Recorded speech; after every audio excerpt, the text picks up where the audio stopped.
So I understand that Senator Romney is now with us virtually. Thank you, Mr. Chairman. I hope you can hear me. We can. Good, thank you. Excuse me if I'm going to ask a question here, which has been asked already, but I was at another hearing and just was able to join this more recently. I'm interested in getting a sense of why it is we're seeing so many coups, if you will. This is not the obviously the one and only. There seems to be a crescendo in the number of places where military action is replacing democratically elected leaders. That's obviously something which is very much not in the interest of the people of those nations, nor is it in the interest of global peace. One question is to either of the panelists, are Russia or China playing a role either in encouraging these actions, or are they playing a role in sustaining the military juntas or leaders after a coup occurs? What role are they playing with regards to these increasing number of coups that we're seeing, if any? Senator, thank you for flagging this troubling issue, which concerns us all. It's clear that Russia is playing a negative role, particularly in the Sahel, but also in Sudan. They're exploiting fissures and tensions and insecurities for their own political and economic advantage.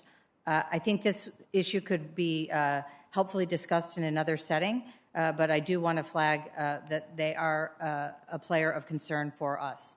I also wanted to more broadly address your question. I think we're seeing in some cases the economic impact of the COVID pandemic, which has really disrupted economic growth in countries that are already struggling and some of the poorest countries in the world. And we're also seeing fatigue by publics from poor governance, including corruption.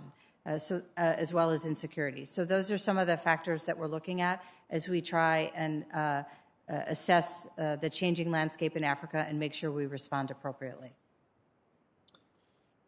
I'm wondering as well whether in Africa, but also in other parts of the world where we're seeing actions of this nature, whether we're able to provide to the newly formed democratic governments, and in some cases governments that have been there for a long period of time, some assessment of the risk of a coup occurring, and some actions to take to make it less likely that something of that nature will occur. And because of course we always have sanctions when bad things happen. Clearly, everybody would tell us that writing checks to these governments would help them out, but that's not something we can do indefinitely. And so I wonder, do we have an effective strategy to make it less likely that Russia or others that are playing a malevolent role would be less effective?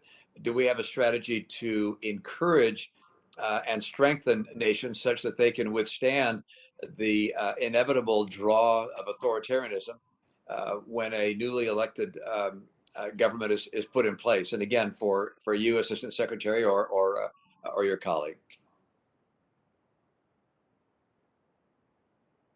Senator, you all helped us out by giving us the Global Fragility Act. And the administration is working carefully and quickly to try and mobilize those resources and to try and adopt that new format and new approach precisely to get at what you're discussing. So I'm hopeful that you'll see real action on the ground to implement the goals and ambitions laid out in the Global Fragility Act, which were designed precisely to address the concerns you've outlined. Thank you, Mr. Chairman. I return the time to you.